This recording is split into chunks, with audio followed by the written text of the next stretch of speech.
I feel like every college YouTuber has their thing. Mine's a cab. How does a reverse cab look? Are you?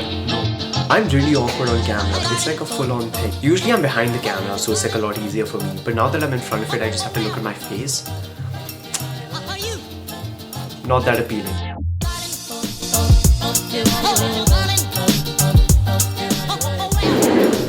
Welcome to how I think I got into Stanford.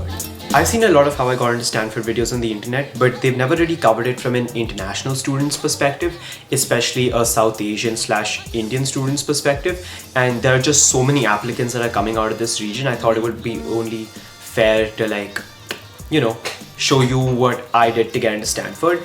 A few disclaimers I'd like to put out there.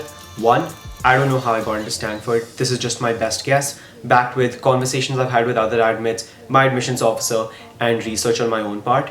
Two, I'm nowhere near the perfect candidate, and this is proof of that, this stats video. I'm not trying to brag over here, I'm just trying to present you facts which should hopefully help you when you go down the same path, whether you're in 9th grade, 10th grade, 11th grade, or 12th grade. It's just to show you what kinds of students can get into Stanford and how you might be one of those people someday. And when you are, please make a video about it and share it with other people. Pay it forward. It always helps out. If you're coming here for my college decisions reaction video, thank you, I guess. Thank you for subscribing. Hit the subscribe button. Bell notification on, please. Also, another disclaimer, I do hand gestures a lot. It's just how I explain my point. If I suddenly do this at the camera, don't freak out. That's on me. My bad. Between you and me, I don't really get the relevance of stats videos. You're not supposed to compare yourself to my stats because they're technically just a threshold. The moment you hit like a mean value, you're in. Not mean, median. Oh god, how did I get into Stanford? Okay, once you hit a certain value, it's basically like a gate and you're let in. After a certain point in time, they're not going to debate whether you got a 35 on the ACT or a 34 on the ACT. They're going to be looking at your extracurriculars. But I still feel like your standardized testing is an extremely important part of your application, because if you mess up like the SAT 1 or 2 times, you can't keep taking it again and again. It just becomes stressful for you. You waste a decent amount of time on it and you can't really focus on your extracurricular activities, which is what actually gets you into college. So I'll be giving 2 parts to this video. The first is going to be the stats that I had, which I think had contributed to getting me into Stanford, and the second part is going to be just general advice for whether you should take the ACT or SAT, whether you should be taking APs or don't take APs, the subject SATs I took and what you should take based on your choices. August, get out of my video! So some general bio. I go to a private school in Gurgaon called the Shriram School Aravali. I have the ISC curriculum. I don't think curriculum really makes that big of a difference to the application process. If you're interested, most of the people who got into Stanford this year are from ISC and not from IB. So that's just it's just a fact. It's something you don't have to make much out of, but one doesn't necessarily give you an edge over the other. First, we're going to be talking about what Americans call GPA. We have a scale from 0 to 100, so I have 5 subjects in school. I had maths, physics, economics, psychology, and English. And in 9th and 10th grade, we had 10 subjects. So you have social studies, you have 3 sciences instead of 1. So I'm just going to put my transcripts up over here. Honestly, these stats are going to differ from even one school to another school, forget one city to another city or a country to another country. So it's really variable and I don't want you to infer anything, but there are just a few trends that I'd like to point out, which if you're going through them, don't worry about them too much. Number 1, Stanford doesn't look at 9th grade. Keep that in mind. If your 9th grade scores aren't that good, then Stanford is probably a good place to apply early. Number 2, a slump in 11th grade is normal. It happens to almost every Indian applicant, because 10th grade we have our board exams, which means that the correction of the papers is done across the country, and usually you get grades that are a lot higher than what you would get inside your school. So 11th grade, when you go back to the tests that are given by your school, you're naturally going to perform worse. I know the general advice is that you should be doing better from 9th to 10th to 11th to 12th. It should be an upward graph, or you should have a consistent performance, but a little variation is okay. If you can notice, from 10th grade to 11th grade, I dropped about 5% on my average. I had about a 97 in 10th grade, and in 11th grade, I had a 92. It's fine. Augusta's laughing in the background. It's okay. You can mess up. You don't have to be perfect to get into these schools. That's all you should know.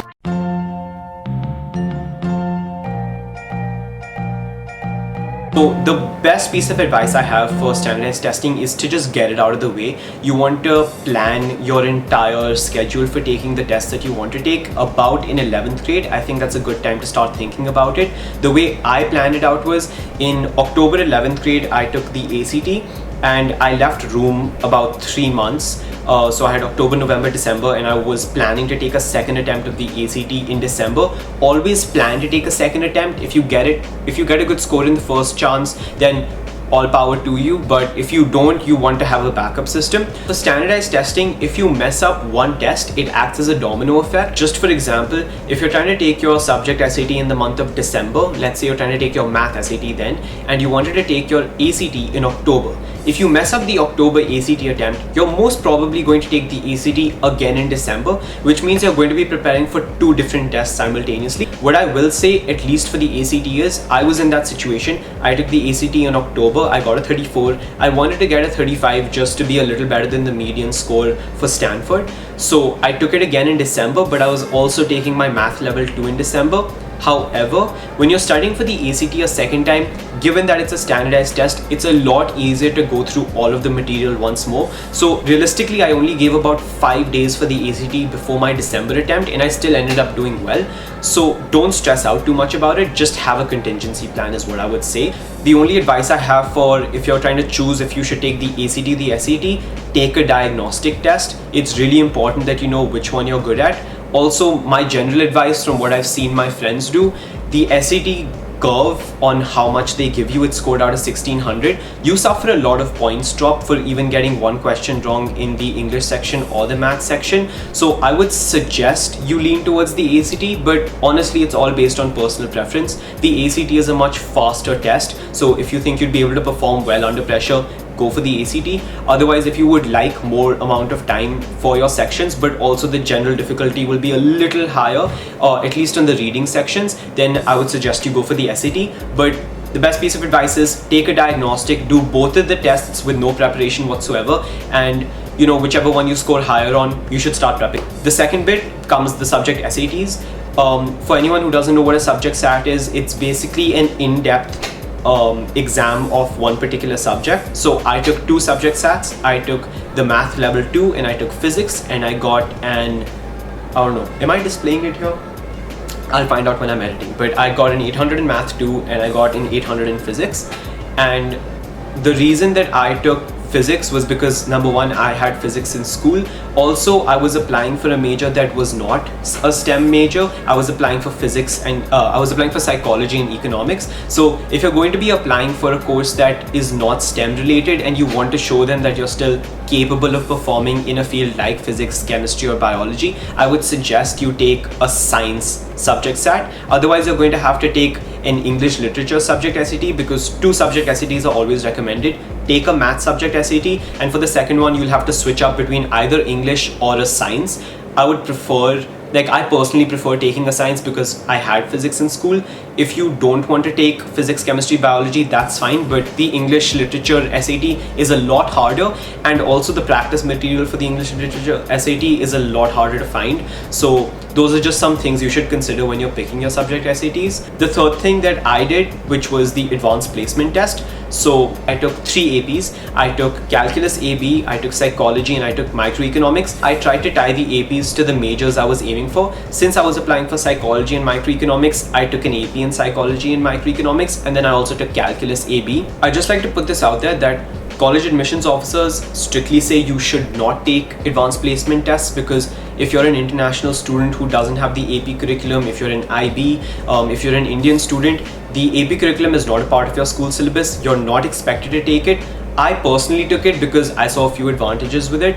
Number one, it is an academic differentiator. Not too many people were taking APs. I was, I think, one of the first kids from my school to take a psychology AP, and if you're majoring for psychology, it just shows you've gone above and beyond in that particular field, which is always a good thing. Number two, it shows that you can handle a certain amount of rigor.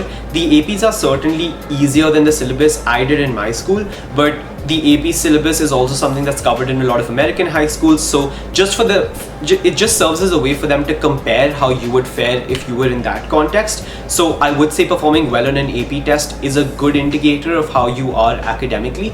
And the third benefit is, if you're taking the tests in the beginning of your 12th grade, then you're going to be doing the syllabus which you're going to do throughout 12th grade. So for calculus and microeconomics especially, the APs helped me understand a lot of the syllabus that I was going to be doing in the next 6 months, and it basically gave me some form of a head start. So I would say for those three reasons, you can take an AP regardless of what anybody is saying. You do get a certain amount of benefit out of it. Even if it doesn't help in the college academic process, it's going to help your school grades a lot.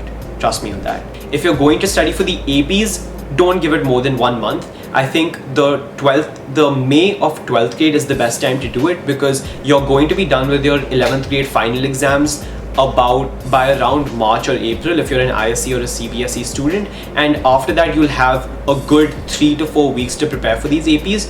I suggest taking 3 APs at a time. I went through that process, and I think 3 APs was more than enough. Actually, I ended up working a lot more than I anticipated I would, but we always, like, college counselors always say that you should take at least 3 APs, because then you get a certain award from a college board which is called an AP Scholar. So it's just another award you can mention on your common application. It doesn't hold much relevance since so many individuals from the United States have it, but for an international student, I would assume that the AP Scholar Award would be a lot rarer to see and would therefore have some sort of value. You can prepare for it on your own if you want. Full disclosure, I didn't prepare for the ACT, the subject SATs, or the APs on my own. I think I only prepared for like AP Psychology by myself. The test service that I used is called Tutela. They haven't paid me to do this or anything. I just really enjoyed my experience with them. If you would like to check them out to prep you for even college in general, I'm aware that they do extended essays as well for IB, ACT, SAT, APs, subject tests. The link is in the description. You can check it out. The reason this entire video is about stats is not because I love stats, it's just because I hate it the most, want to get it out of the way. It's just one of those things that's going to be a part of your high school journey. I don't even know. Just make sure you get it right. It's one of those things where you're like, just don't mess this up, right? The entire point about having good grades or a good SAT score or a good ACT score is to get your foot in the door. There are so many applicants across India, across the entire world, who have a 35 or a 36 ACT. Every school has its own valedictorian, or the person who came first. It doesn't matter. The only thing that is going to differentiate you are the things like the recommendations that your teachers are going to write for you, the extracurriculars that you have, and the essays that you write. So put more importance on those and just make sure you don't mess the stats bit up. That's all my advice is. Thank you for watching this video. If the whole stats thing bored you because you're probably in 12th grade or 11th grade and you want to hear more about my extracurriculars, I'll post another video about 3 to 4 days. I don't know, I have a lot of time on my hands. My goal over here is basically to try and spread as much information as I can out into the world. Take everything I say with a grain of salt. I am a student. I got rejected from a lot of Ivy Leagues. I don't know the ins and outs of this entire process, but if you found it helpful, thank you for watching, subscribe, and I'll see you next time. Hey, feeling good.